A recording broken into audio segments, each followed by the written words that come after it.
S of wands का हमें card मिल रहा है।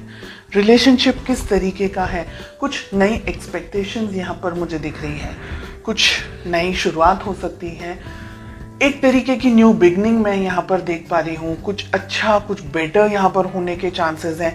रिलेशनशिप में अगर पास्ट में कुछ प्रॉब्लम्स हुए थे या रिलेशनशिप को नए लेवल पर लेके जाने के बारे में आप और आपके पार्टनर दोनों सोच रहे हैं, बिकॉज हम हाल फिलहाल की सिचुएशन की बात कर रहे हैं। ओके, कुछ लोगों के लिए ये रिलेशनशिप शायद आप अभी अपने पार्टनर से मिले हैं और बहुत ही न्यू लव मैं कहूँगी, ऐसी एनर्जीज भी है। कुछ लोगों के लिए यहाँ पर रिलेशनशिप एक नए लेवल पर जाने वाला है। हो सकता है आप लोगों की मैरिज होने वाली है या कुछ लोगों की मैरिज हो चुकी है, कुछ लोगों की मैरिज फिक्स होने वाली है एंड पेरेंट्स के अप्रूवल मिल गए हैं। कुछ लोगों के लिए अगर आप मैरिड हैं, रिलेशनशिप में नई शुरुआत हो सकता है कि आप एक्सपेक्टेशंस रख सकते हैं, प्रेगनेंसी वगैरह आगे बढ़ सकते हैं रिलेशनशिप के अंदर। तो किसी तरीके की नई बिगिनिंग यहाँ पर मुझे होते हुए दिखाई दे रही है। Okay, let's us find out कि आपकी क्या फीलिंग्स हैं। बहुत ही प्यार, बहुत ही यानी आपके लिए ये पर्सन, ये रिलेशनशिप आपकी लाइफ का बहुत इंपॉर्टेंट पार्ट है। सुबह दोपहर शाम आप अपने इस रिलेशनशिप को लेकर के, अपने इस पर्सन के बारे में सोचते, बहुत ही एक्सट्रीम बहुत ज़्यादा प्यार करते हैं आप, ईश्वर से मांगते हैं इस पर्सन को, ये रिलेशनशिप को सक्सेस मिल जाए, आप दोनों अपनी ज़िंदगी में खुश रहें, डेफिनेटली आगे बढ़ना चाहते हैं, डेफिनेटली आप अपनी ज़िंदगी अपने इस पर्सन के साथ में बिताना चाहते हैं। Okay, late us find out आपके पर्सन की क्या फीलिंग्स हैं। जितनी अच्छी फीलिंग्स आपकी हैं उतनी अच्छी फीलिंग आपके पर्सन की यहाँ पर मुझे नहीं दिख रही है। 7 ऑफ कप्स का हमें कार्ड मिल रहा है। आपके पर्सन 7 ऑफ कप्स की एनर्जी में ऑपरेट करते हुए दिख रहे हैं मुझे इस मोमेंट। उनकी जिंदगी में आप हैं, लेकिन उनकी जिंदगी में और बहुत कुछ है। यहाँ पर उनका जॉब, करियर, उनका फैमिली हो सकती है, उनकी रिलेशनशिप्स हो सकते हैं, फ्रेंड्स हो सकते हैं, बहुत सी चीज़ें हैं यहाँ पर रिलेशनशिप में आप दोनों के बीच में। दिख रहा है मुझे यहाँ पर कि आपके पर्सन आपको, जितना आप अपने पर्सन के लिए डेडिकेटेड हैं, इतने आपके पर्सन इस वक्त इतने डेडिकेटेड नहीं हैं। हो सकता है उनकी ज़िंदगी में कुछ और इम्पोर्टेंट या तो फिर इश्यूज चल रहे हैं या प्रॉब्लम्स चल रही हैं या किसी और तरीके की कुछ सिचुएशंस उनकी लाइफ में चल रही हैं, जिसकी वजह से वो शायद आपके ऊपर फोकस पूरा नहीं कर पा रहे हैं। सेकेंड थिंग कि आपके पर्सन इतने मैच्योर नहीं हैं कि वो इस रिलेशनशिप को आपको ठीक तरीके से समझ पाए। Okay, S of wands, yes, definitely जैसे मैंने कहा कि आपके पर्सन इतने मैच्योर्ड नहीं हैं, उनको रिलेशनशिप, ये आपकी जो फीलिंग्स हैं, इस तरीके की स्ट्रॉन्ग फीलिंग्स आपके पर्सन नहीं रख रहे हैं इस वक्त।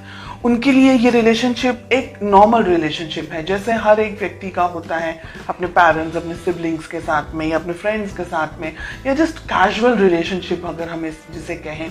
आप जितना सीरियस है इस रिलेशनशिप को लेकर के, अपने पर्सन को लेकर के, आपके पर्सन इस वक्त मुझे उस एनर्जी में नहीं दिख रहे हैं। डेफिनेटली आप दोनों के बीच में एज गैप यहाँ पर दिख रहा है। आपके पर्सन आपसे उम्र में छोटे हो सकते हैं। इमेच्योर्ड एनर्जीज, जो मुंह में आया बोल दिया, जिस तरीके से भी ट्रीट करना है कर दिया, खुद को ज़्यादा समझ रहे हैं। आप अगर कुछ बात कर रहे हैं या आप अगर कुछ रिएक्ट कर रहे हैं या अगर आप उनका ध्यान भी रख रहे हैं, तो वो ऐसे होंगे कि क्यों इतना ओवर रिएक्ट कर रहे हैं आप। मतलब वो अगर आपको ये कहे कि आप क्यों इतना ओवर रिएक्ट कर रहे हैं, आप क्यों इस तरीके से सोचते हैं, बहुत ज़्यादा सोचते हैं, इस तरीके की एनर्जीज, इस तरीके की बात आपको बोलते हैं, आपकी ट्रू ऑनेस्ट फीलिंग्स को वो ठीक तरीके से नहीं समझ पाते, इस वजह से वो आपको वैल्यू नहीं कर पाते और ये रीज़न है कि वो आपको कुछ भी बोलते हैं। यहाँ पर मिल रहा है 3 ऑफ पेंटिकल्स का कार्ड। ये रिलेशनशिप 1-2 दिन में खड़ा नहीं हो सकता है। इस रिलेशनशिप को बिल्डअप करने के लिए दोनों ही पार्टनर्स को इक्वल मेहनत करनी ही होगी। अगर आप सिर्फ अपने तरफ से मेहनत करते रहे और आपके पार्टनर अपने तरफ से कुछ भी इनपुट नहीं दे, क्योंकि 7 ऑफ कप्स की एनर्जी में ऑपरेट कर रहे हैं ना, तो ये रिलेशनशिप कहीं नहीं जाएगा। उल्टा दर्द, परेशानी, प्रॉब्लम्स इन रिटर्न आपको मिलने वाली है। तो आपकी बेस्ट अप्रोच क्या होनी चाहिए? अपने पर्सन, अपने पार्टनर को बैठकर आपको समझाना होगा कि ये रिलेशनशिप, जैसे हम कहते हैं ना कि ताली दोनों हाथों से बजती है। एक हाथ सिर्फ ताली, एक हाथ से तो खैर ताली बजती ही नहीं है, लेकिन एक हाथ से आप कुछ नहीं कर पाएंगे।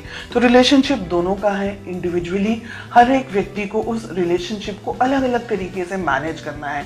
आपको अपने तरीके से, आपके पर्सन, आपके पार्टनर को उनके तरीके से। बिल्कुल भी रिलेशनशिप को वन साइडेड अगर लेकर के जाएंगे तो ये रिलेशनशिप आगे नहीं बढ़ पाएगा, आगे चल नहीं पाएगा।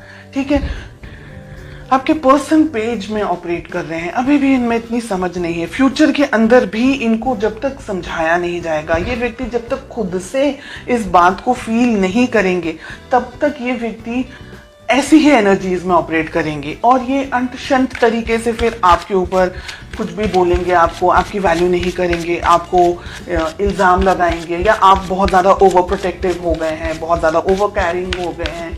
ऐसी एनर्जीज मुझे यहाँ पर दिखाई दे रही है। कुछ अंत शंत तरीके से झगड़ा भी हो सकता है, कुछ ऐसी बकवास बातें भी हो सकती हैं आप दोनों के बीच में कि आपका दिल टूट जाए। ये व्यक्ति ऐसा है कि ये व्यक्ति ना आपको छोड़ सकता है ना आपके साथ रह सकता है, ऐसा मुझे यहाँ दिख रहा है। Let us find out ace of wands का हमें कार्ड क्यों मिल रहा है। We have the chariot. बात करना आप दोनों के लिए ही अच्छा है। काफ़ी सारे लोग यहाँ पर नई शुरुआत के साथ साथ में आप दोनों के बीच में एक नई तरीके की कम्युनिकेशन, अंडरस्टैंडिंग हो सकती है। क्या हो सकता है रिलेशनशिप के अंदर? देखिए, दो सिचुएशन है यहाँ पर। अगर ठीक तरीके से आपके पर्सन इस बात को नहीं समझ रहे हैं या नहीं समझ पाए हैं तो आप दोनों के रिलेशनशिप में बहुत ज़्यादा प्रॉब्लम हो सकता है। ईगो क्लैशेस हो सकता है, मिसअंडरस्टैंडिंग हो सकती है और आपके पर्सन के अंदर दूरियां आने के चांसेस मुझे दिख रहे हैं। आपको दूर से स्टॉक करें, आपसे थोड़े से डिस्टेंस में आते हुए मुझे आपके पर्सन दिख रहे हैं, अगर वो ये रिलेशनशिप को आपको ठीक तरीके से नहीं समझ पा रहे हैं। यहाँ पर बहुत ही क्लियरली दिख रहा है कि आप दोनों के बीच में फ्यूचर में डिस्टेंस आ सकता है। आप दोनों के बीच में एक तरीके से आपको, आपका दिल दुखी हो जाएगा ना, उसके बाद में आप ये सोचेंगे कि अब छोड़ दो, जाने दो, जो आपको करना है आप करो, मुझे अपने जिंदगी में अब जाने दो, ऐसे करके। तो जजमेंट भी बहुत अच्छा कार्ड नहीं आ रहा है रिलेशनशिप के लिए। 2 ऑफ हमें वॉन्ड्स मिल रहा है, हमें 9 ऑफ वॉन्ड्स मिल रहा है, 4 ऑफ सोर्ड्स हमें मिल रहा है। बिल्कुल भी अच्छे कार्ड्स नहीं है रिलेशनशिप में। एक तरीके की दूरी, एक तरीके का डिस्टेंस, फिजिकली डिस्टेंस हो सकता है, इमोशनली दोनों के बीच में डिस्टेंस आ रहा है। आप मुझे इंतजार करते हुए ज्यादा दिखाई दे रहे हैं, बहुत कोशिश कर रहे हैं इस रिलेशनशिप में आगे बढ़ने के लिए, लेकिन आपके पर्सन की तरफ से मुझे इनपुट देता हुआ कम दिख रहा है। यानी आप दोनों को बैठ करके, या तो फिर आप इस रिलेशनशिप को पाना चाहें, इस पर्सन को पाना चाहें, बहुत अच्छे से इन्हें समझाएं, कहीं इनको दूर लेके जाएं हाल फिलहाल की जिंदगी में से, जहां आप बहुत सारी चीज़ों को अपने पर्सन को एक्सप्लेन कर सके, समझा सके कि ये रिलेशनशिप आगे बढ़ना है तो क्या हो सकता है पॉसिबली। अगर नहीं समझ रहे हैं then I am sorry to say कि रिलेशनशिप में बहुत सारे उतार चढ़ाव मुझे आगे के कुछ महीनों में आप लोगों के लिए दिख रहे हैं। इसलिए आप थोड़ा सा अभी से अपने आप को मजबूत करें, संभालने की कोशिश करें और पॉजिटिव होकर के आगे बढ़ें।